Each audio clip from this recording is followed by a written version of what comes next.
მოდით ყველამ გზავნილი მაყურებელს. მე ძალიან მაწუხებს და მინდა რომ არ ვიყოთ ქართველები გაყოფილი ორად. მინდა რომ ვიყოთ ისე ერთად, როგორც ადრე ვიყავით, არ იყოს ეს პოლარიზაცია, დაპირისპირება ძალიან მაწუხებს და ჩემო საყვარელო ხალხო, მაყურებელო, გვიყვარდეს ერთმანეთი და ნუ დაუპირისპირდებით ერთმანეთს. მეც არ ვიტყვი დავხოცოთ ერთმანეთი მეთქით, ამ უნდა გეთანხმები.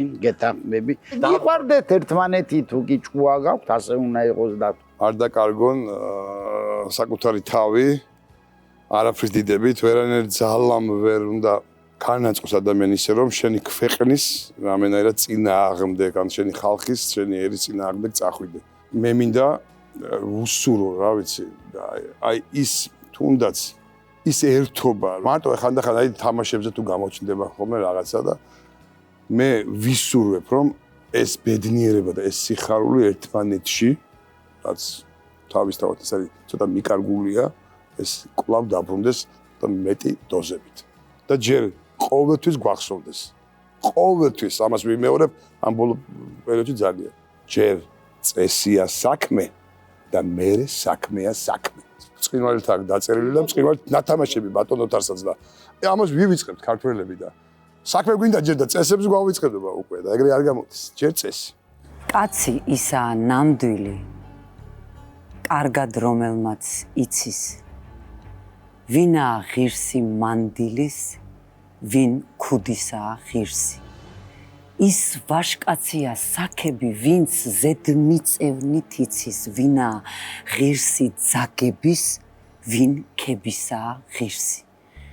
ისმოდეს აწ და მარადის, ჩვენში ფეხის ხმა მისი, ვინც იცის, როგორც არავინ, არის ვინ რისი ღირსი.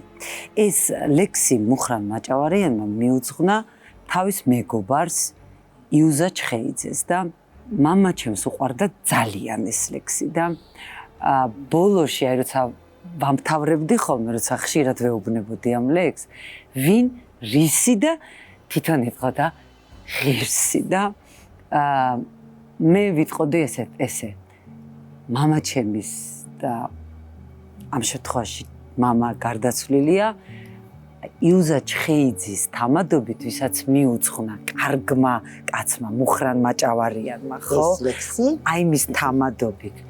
ჩემი მამას, მამა შენის ვაჟას, მამა შენის, მამა თქვენების და ცოცხლების გარდაცვლილების და ყველა კარგი კაცი, მსახიობების, აი ვინც კეთილები იყვნენ, ვინც თავის ცხოვრებით გაუხალისეს, გაგვიბედნიერეს, ვინც მოგვანდომეს მსახიობობა და არტისტობა, ვინც იყო მაგალითი და აი კაცებს და იმ კარგ ქალებს გაუმარჯოს ყველას.